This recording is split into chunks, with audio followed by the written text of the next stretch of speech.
हरी रात्री 11 वाजता घाईघाईने बेडवरून उतरतो आणि दरवाजाच्या दिशेने जातो. तेवढ्यात रेणू त्याला विचारते, अहो कुठे निघालात? अगं गेटला कुलूप लावून येतो. अहो आताच तर आलात कुलूप लावून. अच्छा, आलो का? विसरलोच होतो. नुसतं कुलूपच नाही, सगळंच विसरता. तुमच्या विसरभोळ्या सवयीमुळे त्रासले मी. एक दिवस मला सुद्धा विसराल. झोपा आता. आणि तो लाईट बंद करा आधी. हो, पाणी पिऊन येतो आणि मग करतो. हरी किचनमध्ये जाऊन म्हणतो, अगं रेणू, किचनचा लाईट तर बंदच आहे. अहो, किचनचा नाही, बेडरूमचा लाईट म्हणत होते मी. हरी परत बेडरूममध्ये येतो आणि लाईट बंद न करता सरळ बेडकडे येतो. अहो, लाईट बंद करा. अरे हो, विसरलोच. काय ग रेणू, उगाच तू मला किचनमध्ये पाठवलंस. लाईट तर बंदच होता. अहो, उगाच नाही. पाणी प्यायला गेला होतात ना तुम्ही? पाणी? अरेच्चा, मी पाणी तर पिलंच नाही. देवा, काय करू या माणसाचं? रेणूने डोक्यावर हात ठेवला. थांबा, देते आणून मी. सकाळची घाई होती. रेणू सचिनला शाळेसाठी तयार करत होती. अगं आई, तू चल ना शाळेत सोडायला. बाबा नको.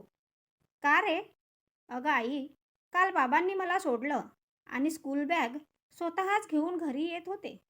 मग मी पळत येऊन बाबांकडची बॅग घेतली. अरे, आज असं नाही होणार. बाबांना कामाचा ताण जास्त आहे, त्यामुळे होतं तसं कधी कधी. हरी सचिनला शाळेत सोडून आला आणि ऑफिसला जायची तयारी केली. रेणू, अगं गाडीची चाबी कुठे ठेवली? दे ना शोधून. अहो, तुम्हीच ठेवली. मी चालवते का गाडी? अगं पण उशीर होतोय, कर ना मदत थोडी. अरे देवा, तुम्हाला एक काम धड होत नाही. चाबी शोधता शोधता रेणूचं लक्ष हरीच्या हाताकडे जातं. अहो हे काय, चाबी तर तुम्ही हातातच घेऊन फिरताय. अरेच्चा, असं होतं बघ माझं रेणू. कामाच्या तणावात आजकाल सगळं विसरत चाललो मी. अहो, मी काय म्हणते, एखाद्या चांगल्या डॉक्टरला दाखवून द्या. डॉक्टर? अगं, मी काय आजारी आहे का? आणि एवढा वेळ आणि पैसा कुणाकडे आहे? चल, येतो मी. हरी दार उघडून जाणार. तेवढ्यात रेणू मागून आवाज देते, अहो, तुमची बॅग घ्या ना. बॅगशिवाय ऑफिसला निघाले. तिथे जाऊन भजन करणार आहात काय? म्हणून म्हणते, दाखवा डॉक्टरला. हरी काही न बोलता निघून गेला.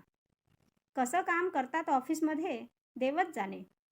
हरी ऑफिसमध्ये गेला आणि काम करू लागला. ऑफिसमध्ये मात्र हरी अगदी मन लावून काम करत असे. सतत प्रमोशनसाठी त्याची धडपड चालू असे. तो घरूनच कामाची यादी करून आणायचा. कोणतंही काम मागे राहू नये याचा तो पूर्ण प्रयत्न करायचा. लंच टाईम झाला. सगळे आपापले डबे घेऊन बसले. हरीनं पण त्याचा डब्बा बॅगमधून काढला आणि हात धुवायला गेला. डब्बा सोबतच होता. येताना मात्र त्याने डबा घेतलाच नाही आणि तो टेबलवर डब्बा शोधू लागला. इथेच ठेवला होता, कुठे गेला? सगळे त्याची गंमत करत होते. अरे, आज वहिनीने तुला डब्बा दिलाच नाही. इतक्यात मॅनेजर तिथे आले. त्यांच्या हातात हरीचा डब्बा होता.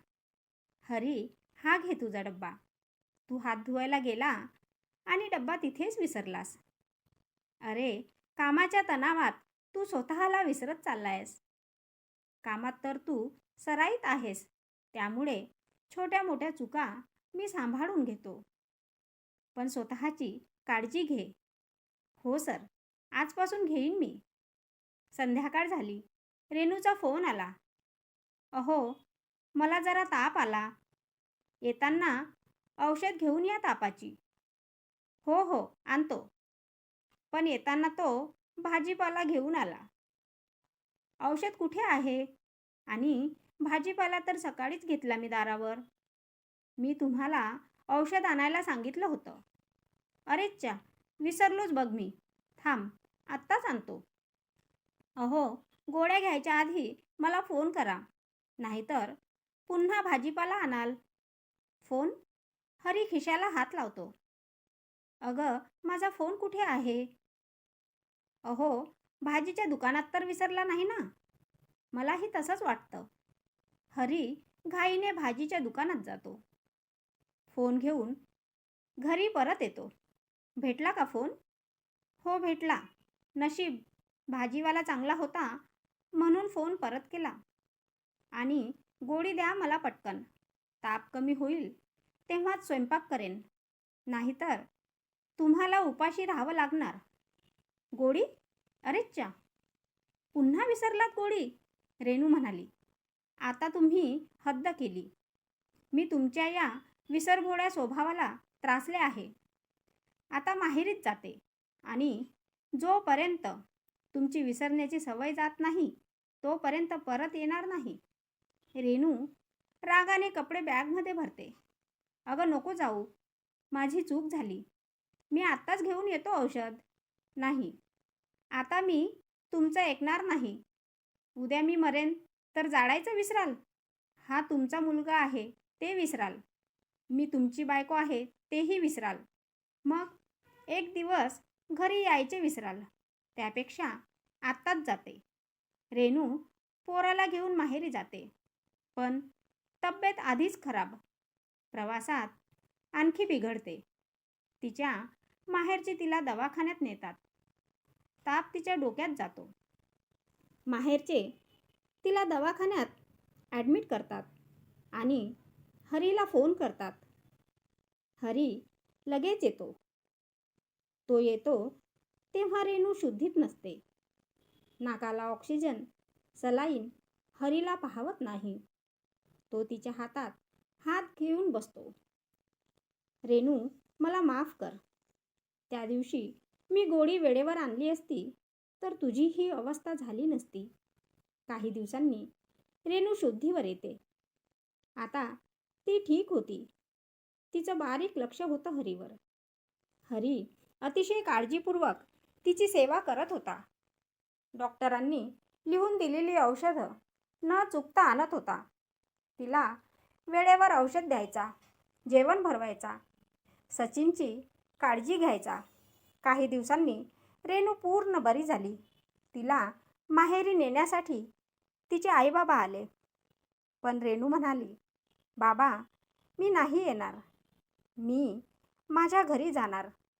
माझ्या गरजेच्या वेळी सचिनचे बाबा किती काळजी घेत होते. आणि मी काय केलं? विसरतात म्हणून सोडून आले. सचिनचे बाबा घरी नेताय ना मला? हरीचे डोळे पाणावले. रेणू, मी सगळं तुम्हा दोघांसाठीच करतो. दिवसभर ऑफिसमध्ये धावतोय. प्रमोशन मिळालं की आपलं स्वतःचं घर घेणार. त्यासाठी मी दिवस रात्र कष्ट करतो. हो, मान्य आहे मला. ताणामुळे विसरण्याची सवय वाढली. पण आता पुढच्या महिन्यात माझं प्रमोशन आहे. मी वचन देतो. डॉक्टरकडे नक्की जाईन. मग तर झालं. चल घरी. कुठल्या? रेणू म्हणाली. अगं, आपल्या. विसरली का? नाही हो, गंमत केली. कशी वाटली कथा? आवडल्यास लाईक करा आणि चॅनलला सबस्क्राईब नक्की करा.